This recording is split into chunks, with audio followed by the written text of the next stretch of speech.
right now, this year is 10 years since Theresa May infamously announced that she would be, her intention was to create a really hostile environment for migrants who are here without the deemed permission of the state.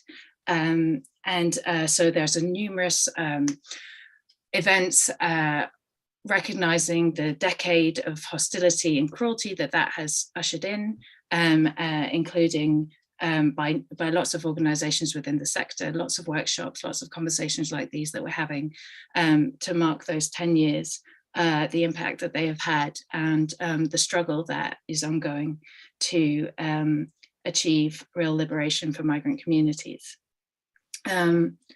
We also have seen, I think, specifically, actually, even just in the last few months, a sort of recognition of some of the remaining elements of racism that are so clearly played out, for example, in different reactions to refugees, good refugees, bad refugees, arriving from different parts of the world with the crisis in Ukraine. So I think that it's a really important time also for organizations such as ourselves that work on borders to really recenter that issue of racism, and how do we confront that issue of racism and real equality when we're talking about border issues. And of course, most importantly and relevantly, is that we are also celebrating the launch of 2 fantastic new books. And I have the authors here. So we're going to be talking with Suhaiymah Manzoor-Khan. She's the author of Tangled in Terror. She is a writer, poet, and educator, disrupting understandings of history, race, knowledge, and violence. In 2019, she published Post-Colonial Banter, an anthology of poetry critiquing racism, systemic Islamophobia, the function of the nation state, and secularist visions of identity. And this year, she's published Tangled in Terror, a non-fiction work which calls on us to move on from discussing what Islamophobia is to examining what it does. And it's brilliant. So looking forward to speaking to Suhaiymah. And then we're also thrilled to have Ilyas Nagdee, who is a writer and activist campaigning on civil liberties, racism, Islamophobia, and state surveillance.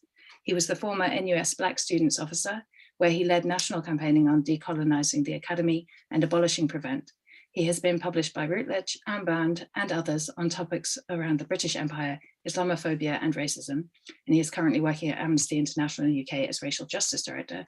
And his book, jointly with Aftar Shafi, Race to the Bottom, is out in 2 weeks' time. And they're both part of this excellent series by Pluto Books. And I strongly recommend them both, but I also strongly recommend buying them together, because they create a very interesting space between them as well, if you read them in conjunction, which I've done obviously for this event. So I think they speak to each other and are part of a conversation together in a really interesting way that I hope we'll get into today. Right, without further ado, I hope that as many people as possible are now with us. So I'll remind you that please do pop any comments, questions into the chat box there. And my brilliant colleague Ruth will pass them through to me, and then we're going to bring in your questions and try to have an interactive discussion with our brilliant panelists today, so that we can get the most out of the event. So we're planning a pretty informal conversation here. Both of you, Ilyas and Suhaiymah, just feel free to jump in when things seem relevant. I'm going to ask a few questions, but just, jump in and let's get started and talk about your brilliant books. So excited to have you here today. So I'm going to start with a question for you, Suhaiymah. It's a little bit of a broad one for you to open up your argument that you put forward in your book. So you opened the book by making the point that we need to move beyond thinking of Islamophobia as interpersonal hate. Can you start us out by sort of painting a picture of what the effects of Islamophobia really look like in the world today, in the UK today more specifically? Yeah, sure, yes. Thank you so much, firstly, for having me. I'm really excited for the conversation today. Yeah, so I think, the real kind of argument that I'm trying to make in this book in terms of Islamophobia is I think that we've kind of reached a stage in the UK, especially perhaps, where I think we're quite jaded by the term. It's something that seems to be debated. What's its definition? What does it do? And I think probably the most expansive imagining we have of what Islamophobia is that it's manifests as hate crimes against Muslim people, and perhaps that some people might agree that someone like Boris Johnson is Islamophobic, but I think that beyond that, it's really just something that we see as a fringe thing that maybe the far right have been participating in for many years now. And I think the general narrative around Islamophobia seems to begin at 9/11, the war on terror, then changes people's perceptions of Muslims, and Muslims have to keep proving that they're good and kind and contribute to the nation. And so I think actually a lot of the discourse around Islamophobia is really similar to a lot of the discourse, and I think there's obviously overlap with the good immigrant, bad immigrant, good Muslim, bad Muslim, and that's because we also imagine Muslims, migrants, refugees. There's a kind of overlap in imaginings. So the ways that I would say that, or the impact of Islamophobia in the UK, I think to kind of broadly categorize it in three ways, which are not distinct, but just for the sake of this kind of presenting the argument, I would say that, first off, we have the internal kind of impact. And what I mean by that is we've seen the buildup of a surveillance structure that has been in the name of security against a Muslim threat. And that has not only affected Muslims, but actually it's created a surveillance structure that now is weaponized against anybody. And I think also created conditions where we can have the kinds of bills that we've seen passed in the last year, where, actually any type of dissent against the state is deemed to be a threat, is deemed to be worthy of kind of, massive amounts of policing. And so I think that one of the things Islamophobia has done is managed to I think limit our imagining of what's possible. And what I mean by that is that everything gets categorized as threat, and then the only response to threat is security. And security, we're told, only comes from the state. And therefore, you have a strengthened home office, you have strengthened policing, but you don't have strengthened social fabric. You don't have, investment in communities, in health, in well-being. And so actually, one of the kind of crucial things I think Islamophobia has done is rob from us safety, and by that I mean community well-being, communal holistic wellness, and replace it with the security, but security that really only applies to the state and to corporations. And so we've seen, and I think it is important to connect Islamophobia to other kind of methods and forms of policing. So the expansion of policing in prisons in general, also detention centers, the border, I think is a really, really vital part of, the narrative around Islamophobia. We've seen it in the media, obviously. We kind of see a lot of dog whistle racism against Muslims that is used to justify or to kind of muddy the idea that, well, people coming to this country, they're probably going to be terrorists, they're probably security threats. And I think, you see these kind of tropes around Muslims as terrorists, Muslims as patriarchs, Muslims as barbarians. I think all of that is part of the imagery of why we need stricter border controls. And I think that's justified, obviously, an appalling hostile environment, as you kind of began opening the talk with. But it also has really material impacts in the sense, it has material impacts on Muslims specifically, but also Islamophobia allows harm to more than just Muslims. And to give an example, I think it's Brookhouse and Tinsley Hall, where there's like 50% of these immigration centers are Muslim. And I just think just for a second to kind of give the human kind of to kind of get us to think about what that impact might be, just hearing stories about how, when people try to gather to pray Friday prayers, Jummah prayers, there's not enough space. People having to pray next to open toilets. These are like violations of human rights, obviously. And so you have that level of like, this is a violence that's really disproportionately harming Muslims from across the world. But also you have the fact that this is in the name of defending the country against a Muslim threat. This is actually something that's just weaponized against everybody and anybody. And we've seen that obviously with stricter and stricter border controls and the impossible conditions, where you can't enter the country illegally, but there are no legal and safe routes to enter the country. And so I think Islamophobia is really, it's almost like this magic wand. You can just wave it, and in its wake, you can justify any number of violences. And I think the third, so this sort of the internal surveillance, and, I'm sure people know about Prevent, and I kind of won't rehash that until maybe a bit later, but there's there's a sort of a draconian, coercive atmosphere within public sector, but also private sector, really, even the arts, in my experience as a poet, civic sector. There's barely anything that can be spoken about freely and openly, especially for minoritized communities and racialized communities. But then, as I say, the second sector being kind of like the border.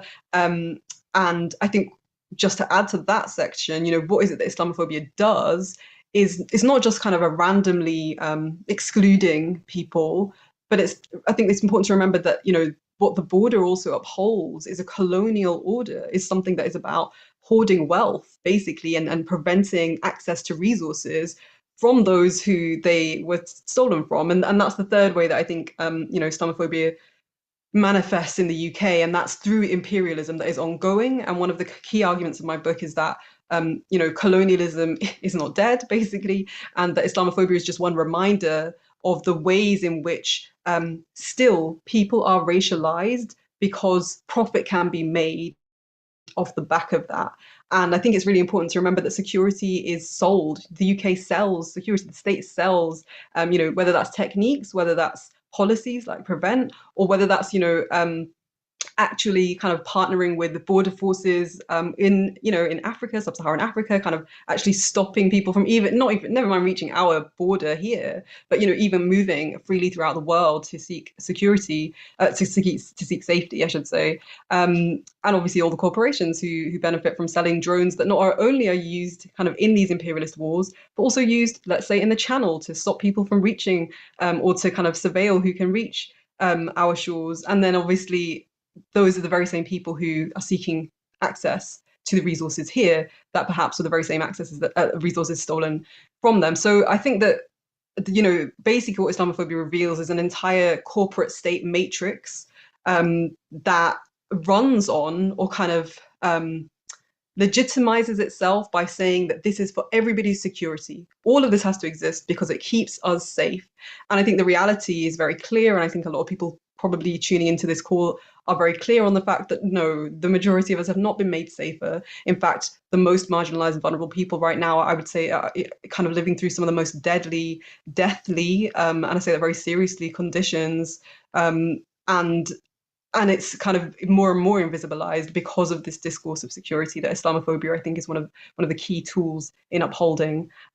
So yeah, I'd say that's kind of that's my opening gambit. That's kind of where I'd like to situate the role of Islamophobia in this conversation. I mean, what a brilliant. I had to stop myself taking notes about things to pick up again, because then we'd just talk for the rest of our lives just off the basis of that one intervention. That was really great, and I think it's so interesting. You say about how this securitization has impacted on all of our abilities to speak up freely, and obviously, and I know that we'll get to this in further along in the discussion about the policing bill and all of that, but it also is interesting how we are able to speak freely when expressing Islamophobia, because that speech is not somehow deemed as a threat or deemed as violent. So, you have some of the talking heads talking about the Ukraine crisis. I'll bring it back to that, which is, saying, well, we can legitimately identify more with Ukrainians because they are white Christians, not brown Muslims. And that speech being sort of given impunity, as if that wasn't violent and didn't have actual harmful outcomes for the security of Muslims seeking sanctuary around the world. So yeah, really interesting points. I'm sure we'll come back to lots of that. Ilyas, let's come to you again to let you sort of lay out a little bit your basic argument and for the conversation. So in your book, you talk about how radical demands for changes to the systems and structures get stripped out of campaigns, and the idea that anti-racism is defanged and separated from local communities and radical movements. Can you say a bit about how and why that happens? Thank you for having me. It's great to be in conversation with Suhaiymah and yourself, Zoe, and huge kudos and solidarity to JCWI for the amazing work it does. So our book, Race to the Bottom, traces the impact of a three-pronged interconnected strategy implemented in large part by the Thatcher government, but also in part by left Labour councils following the 1981 uprisings across the country. This strategy was designed to contain and undermine the politics of Black power as it had emerged in Britain since the late 60s and transition over to a form of anti-racist lobby politics, which turned the terms of engagement from conflict to conciliation. That paved the way for what we term in the book as anti-racism from above, which became codified into the policies of state multiculturalism. So alongside heavy state repression, this strategy broadly consists of Black enterprise, so redefining a political problem of racism into one of simply economics, and seeking to develop a layer of responsible Black leaders, which was sort of the Thatcher government's proposals laid out in the Scarman report, brought in actually from the US and how the US dealt with uprisings, how the Nixon administration specifically. Secondly, representation politics, the politics of Black faces in high places, turning communities of resistance into flat constituencies to be represented, often by individuals who exerted a moderating effect on them. This was also facilitated by the Labour left and with their relationship with the new social movements at the time. And lastly, civil society, the promotion and growth of non-profits and charities funded by local and national government to undertake nominally anti-racist work while steadily eroding their politics, creating a dependency on funding, encouraging depoliticization and encouraging professionalization, and promoting scarcity culture with the retreat into ethnic enclaves. So what this strategy of anti-racism from above did was to transform the type of organizations that populated the landscape at the time and the type of individuals who would emerge as leaders in them and the type of politics that they put forward and operated within. Most important was how it swept away the more radical ideologies that have been carried and nourished by Black power organizations prior. Anti-racism became unmoored from a critique of capitalism and instead became a question of attitude rooted in the individual, their ideas, their temperament, and which could be solved through technical means by these very same lobby-type organizations. You can see how this manifests itself today by the fact that we remain locked in this mold to some extent, whereby questions of unconscious bias take greater precedence in discussions of racism than the operations of the state, and where individualized training is offered up as a solution. This also explains in part why anti-racist upsurges like those of summer 2020 end up grappling with the same issues time and again: an absence of radical political institutions, a lack of theory, the decoupling of anti-racism from socialism and anti-imperialism, the persistence of excellence and enterprise discourse, scarcity culture, and inter-ethnic beef. Black power was by no means a perfect movement. It was fractious, politically immature, and ideologically eclectic at the time. The point is not that the Black power as of 1981 constituted a perfectly formed movement ready to take power, but the anti-racism from above disarmed our communities of the opportunity to refine and build that movement then. So during the 2020 Black Lives Matter protests, we saw, for example, abolitionist collectives and campaigns against state violence, which prior to that, I think we'd all agree were relatively small, and even at the time were undoubtedly punching far above their weight, springing into action, including a very welcome revitalization of UK BLM.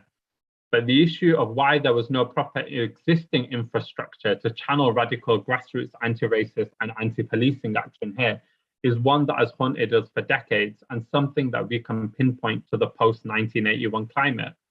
After 1981, we saw Labour councils experimenting in municipal socialism, bringing activists off the streets and into a paid circuit. Although well-intentioned, very quickly the demands of these activists had become council speak and did not reflect either the urgency nor militancy of street demands. The knock-on effect of this meant that those figures previously organising now had no movements to mobilise. It coincided with many movements having to turn to funders, state and private alike, in order to survive, often at the cost of toning down their militancy. Movements that once saw each other as comrades were now seeing each other as competition for very limited resources. To appease risk-averse funders, the demands of these movements changed, and in that space, the NGO space flourished. So in the book, we speak quite a bit about the NGOization of anti-racism, which has had disastrous consequences. I think in a micro scale, we see this also play out in the move in the campaigns against the hostile environment, where over the last 10 years, especially, NGOs have had to overplay their hand and occupy more space than traditionally they would have. I say that, and I'm going to point out clearly here that the work by these NGOs, including JCWI and others, has been incredibly important and should not be unappreciated. But what I'm pointing to is the loss of social movements and the vacating of social movement space by working class collectives, trade unions, and others, has meant that over the last 10 years and longer, the only way to stop things, the only way we've moved ahead is through the idea of to stop things getting worse. And that has often been through insider advocacy, judicial reviews, and quite often these days, lots of conversations with unelected peers. This is a completely unsustainable mechanism for social transformation. And that's indeed part of the point of what anti-racism from above seeks to do. We're trapped in this vicious cycle where NGOs are having to outplay their hand as a result of others vacating the space and the general lack of access in the space. Organizations will always have limitations, legal, fundraising, reputational, which restrict their ability to make the calls that anti-racist movements must. So it must not just solely be left to NGOs to have to do this work. Over the last 10 years, they've come to play the part of becoming the tip of the spear of struggle.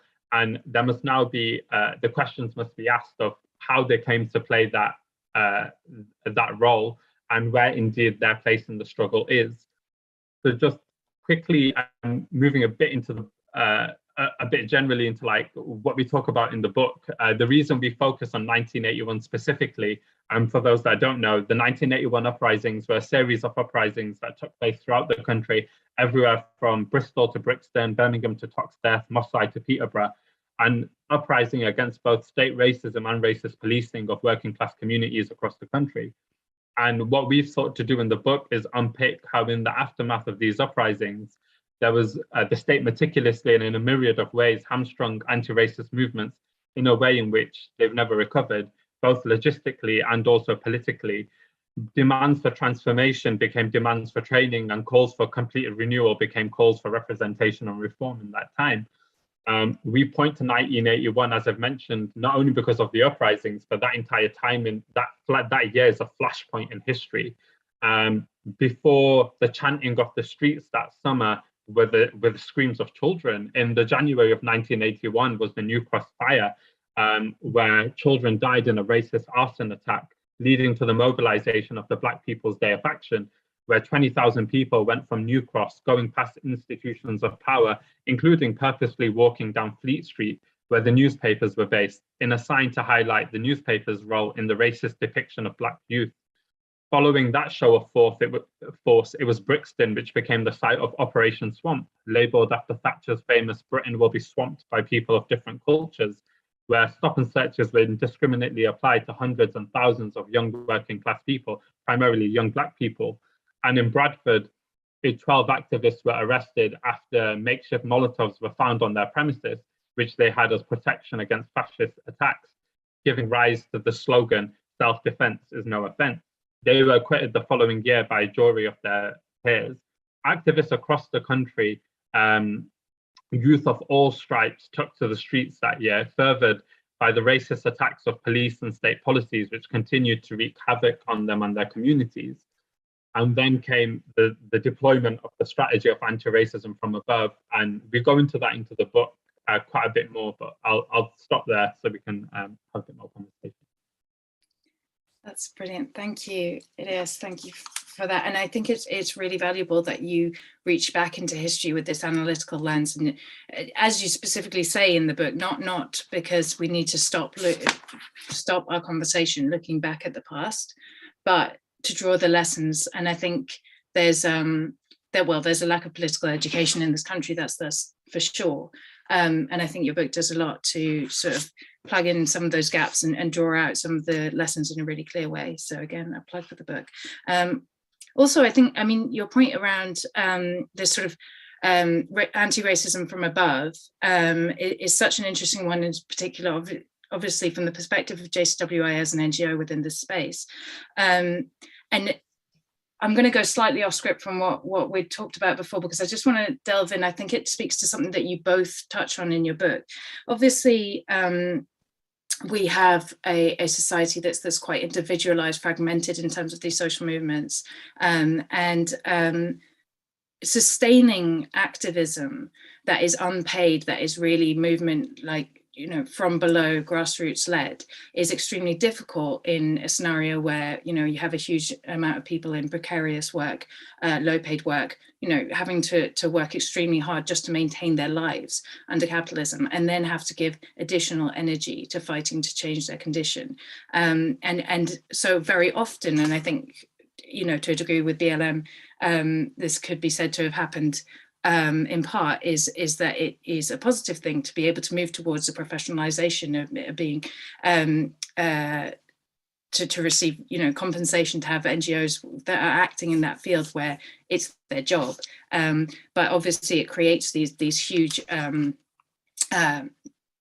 what's the word I'm looking for, when two things don't fit together, when they oppose each other? Conflicting. Contradiction. Thank you very much, guys, for saving me there.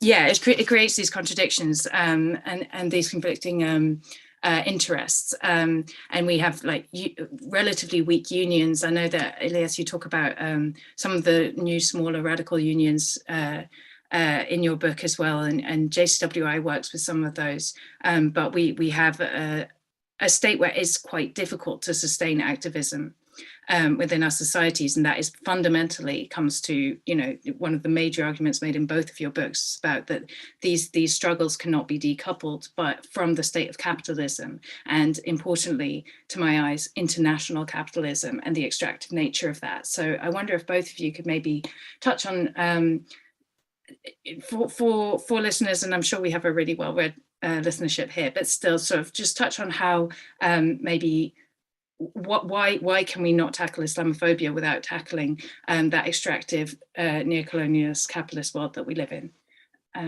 Suhaiymah, go ahead, and then Ilyas. Yeah. I mean, like, give us the answers. No, I think the reflection is really a helpful one, and I think that it kind of goes. You know, I think one of the things that I really appreciate about Ilyas Nagdee's book is the you know, kind of, I guess, just the recentering of like the fact that we are living in this capitalist world system, and I think that the fact that anti-imperialism has to be central to these struggles. And one of the things that, you know, when I was thinking about writing my own book around Islamophobia is that, you know, it's almost the other way around, the question, right? Like, how can you write about Islamophobia without writing about the world? Because, you know, it's not a national phenomenon. Firstly, like, it doesn't make sense within a nation state. Sure, it manifests, and perhaps the you know, the community that is racialized might look slightly different in different contexts who we presume to be Muslim. But I think that the work that Islamophobia does becomes very clear when you see the ways that it operates across the world. And of course, this is why I link it to, this is why I try to kind of place it within colonialism, because the argument I'm trying to make is that racism only ever, you know, existed in order to extract wealth from colonies. You know, this was one of the justifications. It was an ideological tool of colonialism. And so I think it's really important to first stitch those two things together, because then you jump to the present and you say, well, then racisms like Islamophobia, which is just another manifestation of white supremacy, is also still doing that job. And so, you know, we can talk about oil and gas companies, we can talk about private military contractors, we can talk about the fact that, you know, isn't it fascinating that a company like G4S not only runs prisons in this country, not only runs detention centers in this country, but also is, you know, contracted privately to basically operate wars overseas that then benefit corporations who can take over the natural resources of a country, or indeed, you know, arms manufacturers. You know, I think a really simple way of putting it is that the idea of Muslims as a threat is a really useful kind of advertising tool to create constant demand for the weapons and the sale of things that can be supplied by corporate interests, which are obviously not only invested in a national kind of level of fear and surveillance, but an international one. And I think that I think that, you know, one of the things that perhaps is important as well in this is just that remembering, I suppose, because I think sometimes it's easy to say, well, how is this possible in liberal Western democracies? Like, why is this happening? And I think something that's really important to state is that the invention of liberalism, in the same era in which you have ideas of human rights coming about and freedom of speech, freedom of expression. This is also the golden age of capitalism, of the slave trade, of colonialism. This is where you really, I think it's really important to kind of not see this as a contradiction. It's not that we're living in a strange moment where how have we got both democracy and violence. It's that the Western democracy was always founded on this premise that the rest of the world is to be is an object to be extracted from, and its people are objects to be if they're valuable, if there's value to be had in them, then sure, like we'll take from that, but otherwise to be discarded. And that's basically the same operation of racism that we see today, that kind of dehumanization. So I think that's it's inseparable. And I think even just something like Prevent, right, where we do have quite a national discourse about it, in the sense that it's a UK government policy, it applies to public sector in the UK. But even Prevent policy, freedom of information requests that have been done to find out the underlying report that kind of justifies the policy, to find out more about that. What the government has sent back to people who send those freedom of information requests is a statement along the lines that we can't share this because it would jeopardize the commercial value of Prevent. And so that tells you then that this is a product that's being exported around the world. And we know that, we know that CVE in the US is basically modeled on Prevent, but we also know that through aid, right, through aid policies, aid, I don't know what you call them, aid projects that the government do, they're trialing out Prevent in states like China, where we know that Uyghur Muslims are facing some of the most kind of frightening, violent levels of surveillance, and who knows what else, right now. So yeah, I think that it's impossible to have that conversation. I think it's also the question we can ask ourselves is, what would it look like to eradicate Islamophobia within Britain? It's impossible for it to be eradicated only within these national borders. And I think this is where the border violence that is a global and justified again through Islamophobia is really helpful. And I suppose just one final example to give is that to see kind of what Islamophobia does is to think about the fact that so many Muslim states also use the same narrative of insurgents, terrorists, jihadis that need to be put down, that need to be quashed. And the fact that it's an adaptable discourse in that way, used by Muslim states themselves, reminds us that then there's something that Islamophobia allows states to do, and it's really quashing dissent. And I think I love the word defanging that they Asra and Ilyas use in their book. And I think that idea of actually not only defanging kind of political movements across the world, but also creating such a sense of surveillance and hyper scrutiny of Muslims of themselves that, I think there's a mass depoliticization. I think that, we think about the thing you just kind of were speaking about there, Zoe, about movements and perhaps why there is this professionalization. I think, from my perspective as well, I think that something I've seen is the, massive amounts of fear that are internalized through hyper scrutiny, through knowing that our actions, our words are hyper criminalized. And I think that's a really effective way of, quieting people, of silencing any thing that people themselves perceive that could this be deemed a threatening thing for me to say? Could I be deemed a problem if I raise this grievance about the state? So I think we have to remember none of this is accidental, none of it is random, and absolutely that our responses have to be much more. I think our responses have to be what the problem is. The problem is international, so our responses cannot be national, and that's the basic kind of A equals B kind of situation. Yeah. Excellent. Ilyas, I see you nodding. Come on in. Yeah, I mean, we talk about this in the book as well, about the way in which radical internationalism has been disciplined. And sorry, Ilyas, can you just face towards us? That we hear you better that way. Screen. Yeah, we talk about this in the book, about the way in which radical internationalism has been disciplined and is being disciplined through like either policy, practice, and now increasingly like legislation as well, right? So I think the first point I'd make on this, and this goes back to something that Suhaiymah mentioned as well, is the way in which like imperialism has come out of the equation completely. And we see this in the way in which international NGOs now operate. In like, modern, for example, modern human rights internationalism emerged concurrent to Thatcherism, and alongside the decline of radical third world internationalism, we saw the growth of human rights NGOs and international NGOs in the same period of like the 70s and 80s, and that's had such a disciplining effect on movement politics. By removing the question of imperialism, which they've all done, it's meant a fundamental question of power is missing. How can we question the hostile environment if we don't understand the sheer cruelty, not just of its policies, but the sheer devastation that is the reason that people are made to go through it, right? Like military intervention, IMF debt restructuring, climate destruction, all have a role in this, and all have a role in why people are made to move. To put anti-racism at the heart of the fight against the hostile environment requires us to put imperialism on trial for the role it plays in creating a hostile environment within which race is governed through cruelty. And I think we see the disciplining of internationalism in like a myriad of ways, not only through the ways that Suhaiymah mentioned, for example, in the ways in which Prevent disciplines internationalism by making people that talk about international human rights go through a counterterrorism program, but also the way in which, you know, over the last few years, we've increasingly seen, for example, Palestine, conversations around Palestine and internationalist discourse around Palestinian liberation, go through like an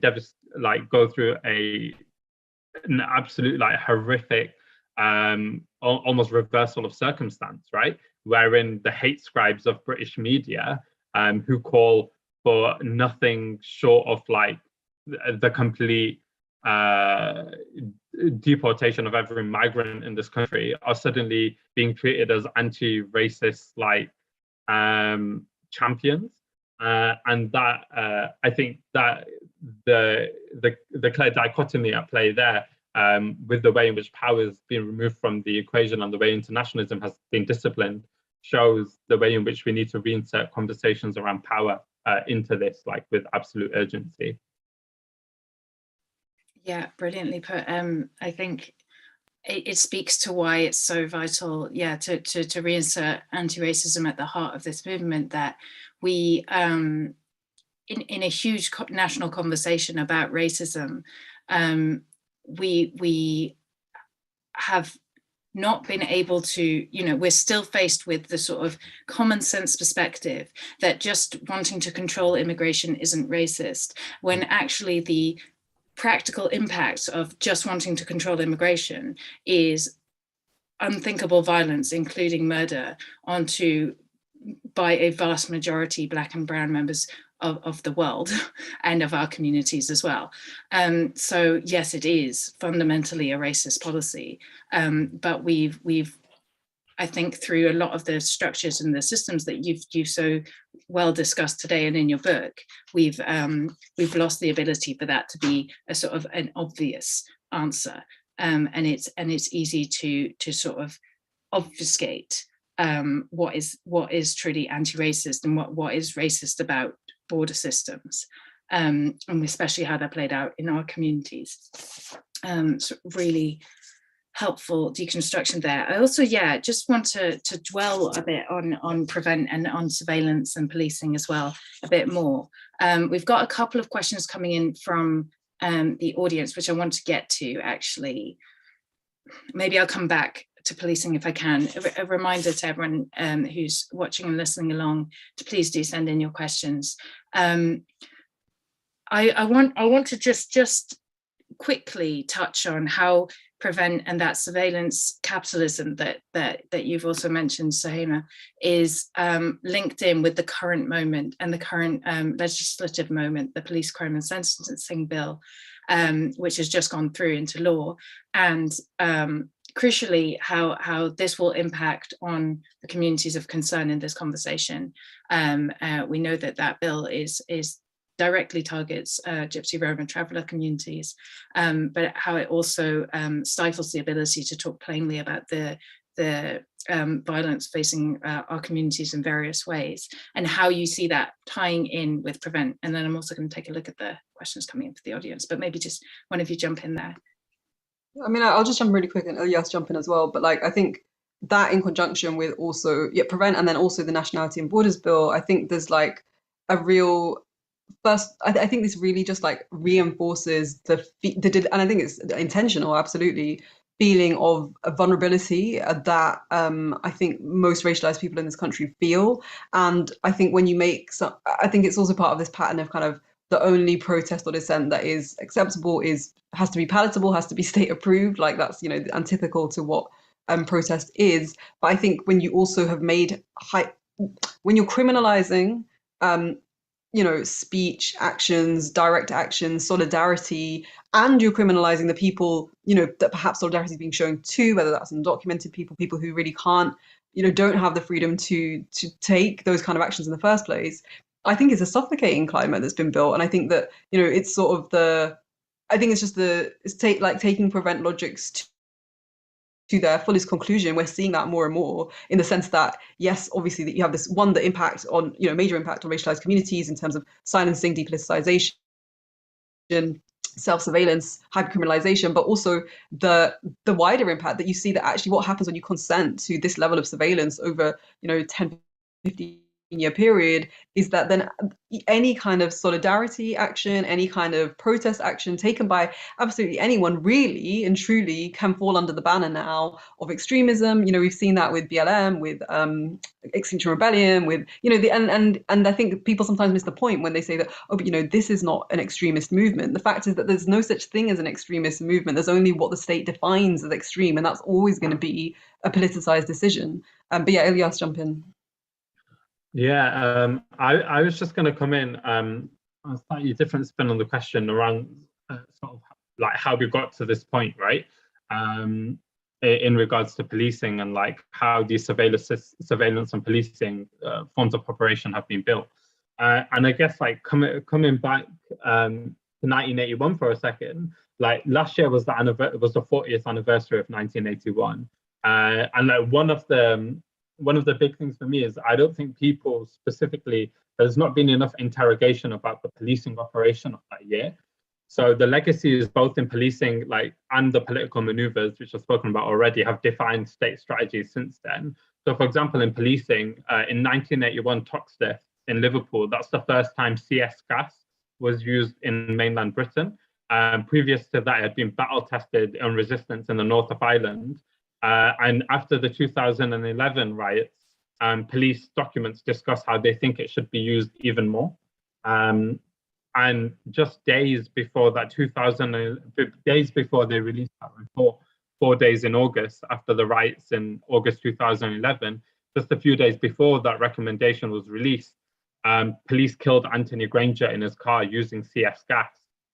We know in 1981, spy cops were likely present at the Brixton Defence Campaign, and MI5 at the time, through the now declassified documents, we know were particularly interested around left groups, different left groups' focus on policies, especially in regards to blacks, as they put it in the document. We know in 1981 there were deaths following clashes with police vehicles, something that is increasingly now in the eye of the press, deaths following police pursuits and after police cases. So the policing operation of that year and the policing that we see now has formed, we're seeing the rehash of how these conversations have taken place in regards to policing and surveillance since 1981 all the way to today.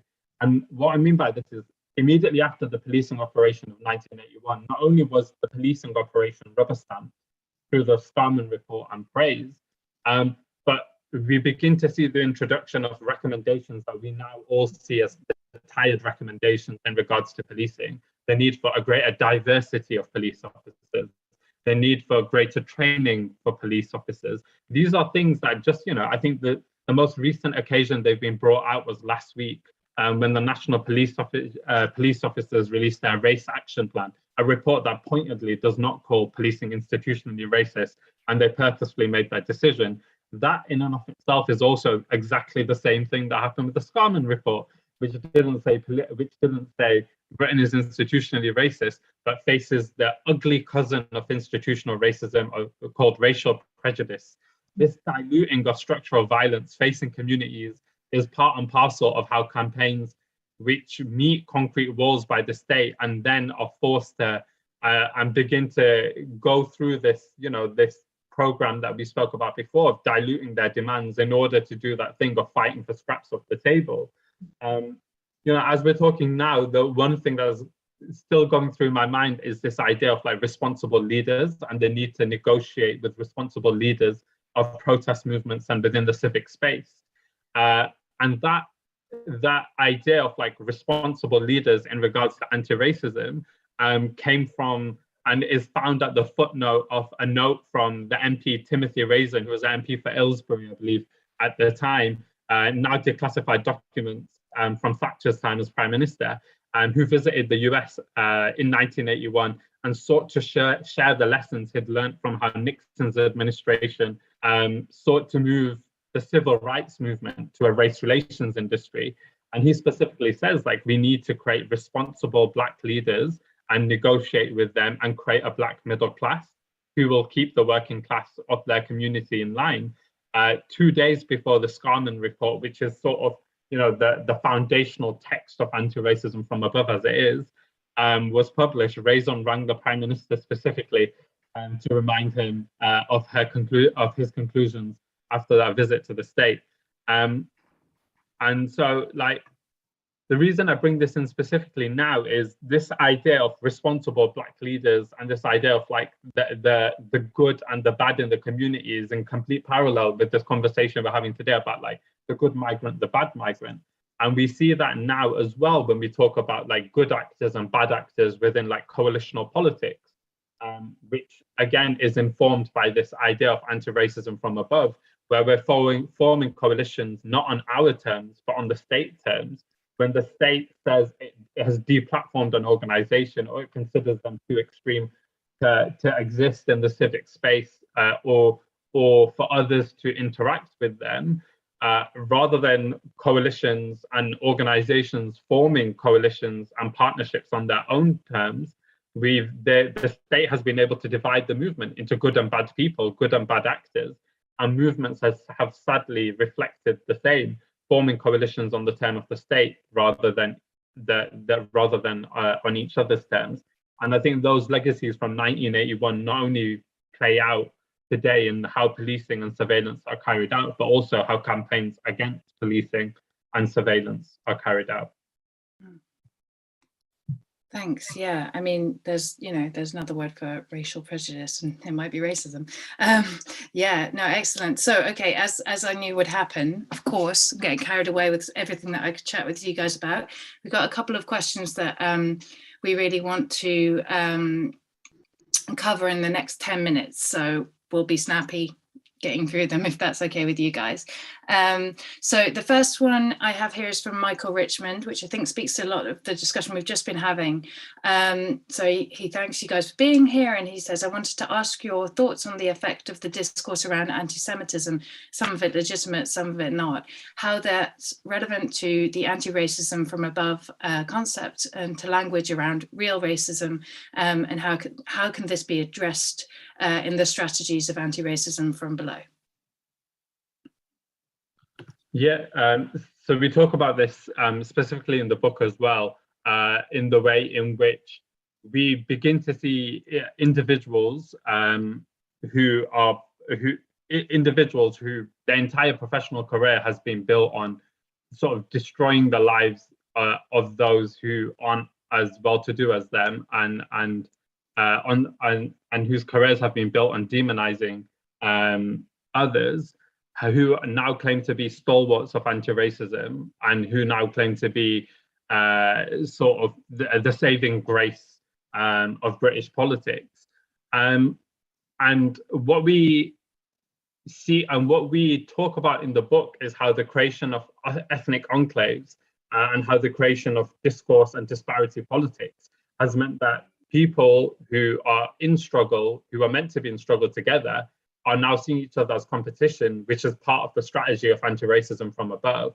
And the way to defeat that and the way to rebuild anti-racism from below is to look back into and draw the lessons of the past, of those radical Black Power movements of the 60s and 70s, of the radical internationalist movements that governed, that held coalitional politics at the time on a global scale, and begin to form coalitions on our own terms by reinserting the questions of socialism, of imperialism back into the conversation, And through that, and through that genuine discussion, and through reinserting power back into the conversation, we can create those coalition on our own terms and rebuild anti-racism from below.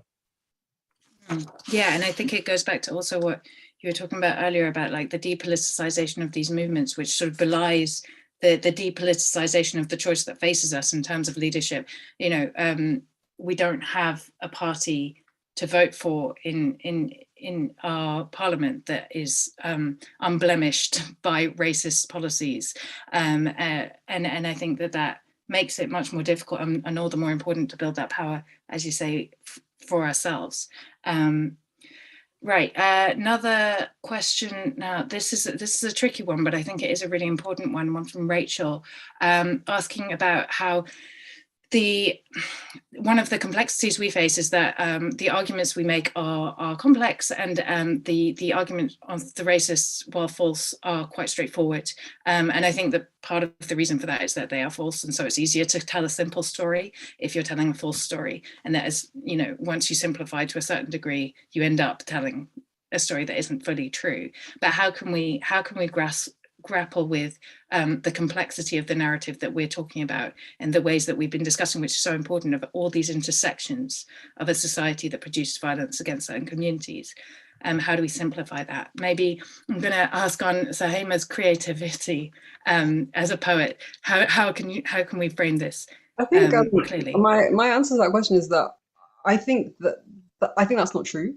I think we've been told that we have this really complex, complicated narrative that we're trying to uphold, and this is why I think it's really important for us to, you know, to kind of name things very clearly, and this is again why I go back to colonialism, because once we can understand what colonialism is and what racism is, I think it's very clear what the argument then you can sort of say, well, policing today is what counterinsurgency always was. Prevent today is civic. I think that in a way, what happens is, I think we've sort of internalized this idea that the onus is on us to kind of, you know, present the argument for a non-racist society. And I think that Malcolm X, you know, speaks really eloquently on this in terms of that, you know, it's not for us to really make the argument. I don't think it's about presenting the narrative in the most kind of persuasive way.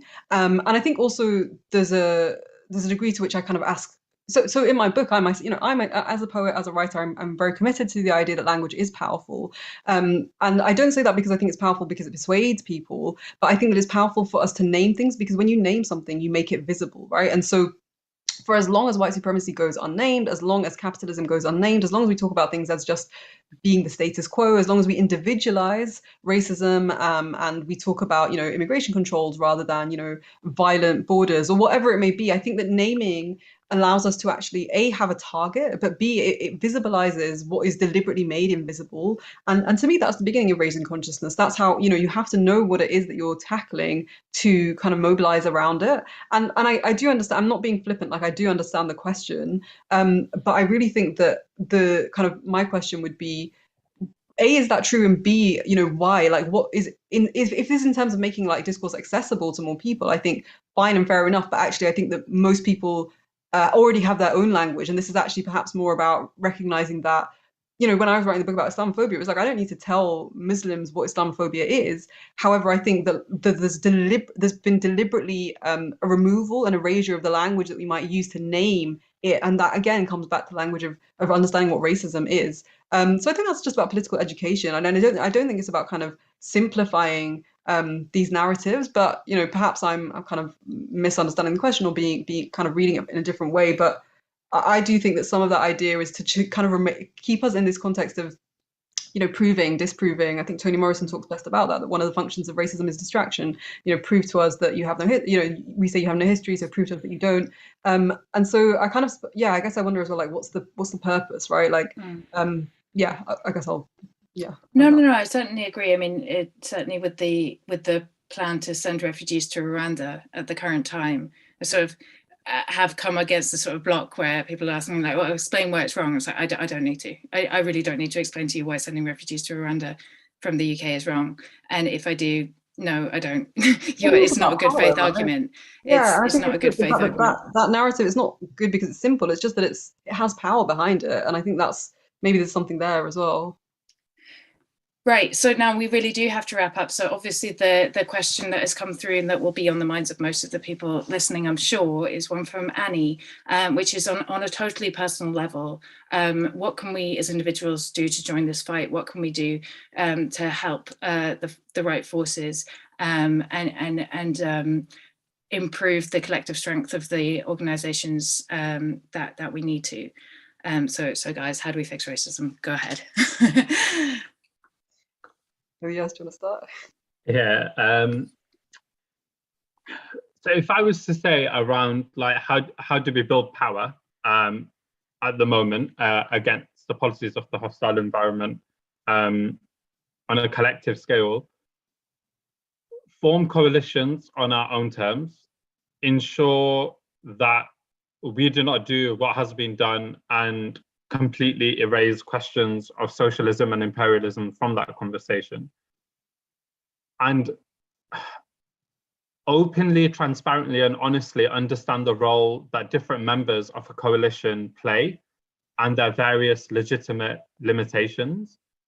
And I think where I've seen coalitions primarily break down over the last 10 years has been either a misunderstanding of the limitations that different actors within a coalition have,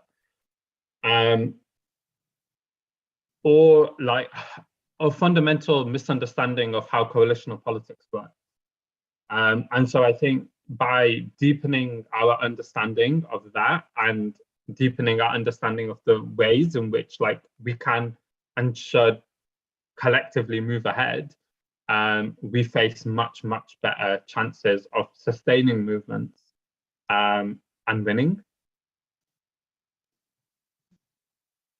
I think that's really helpful. I mean, we've only got like a minute left, so I don't think I'll add much, but I just wanted to say one thing, which was that I guess keeping our eyes on the root causes, and I think keeping that kind of keeping a complex thinking open in the sense of how things are connected, because I think co-option becomes easy where our responses have become quite reformist and perhaps straightforward. And just one final thing to remember, that the things that we're often told are impossible to call for are not impossible demands. And, you know, we've seen that actually overnight a border can be opened or overnight detention center can be emptied, but only in exceptional circumstances. But these circumstances that we live in right now are exceptional. And I think we should be brave enough to make our demands very clear and very big and brazen.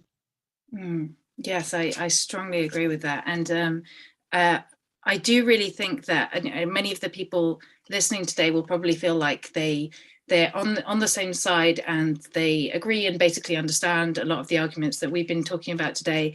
But I really recommend getting the books, like classic plug. I'm not getting anything for it, but I really do mean it, because when you read the arguments well expressed as these two books really are, of people who you think you already agree with, I think it really helps. I think, Suhaiymah, you were saying this at the beginning of our chat just before we started the call.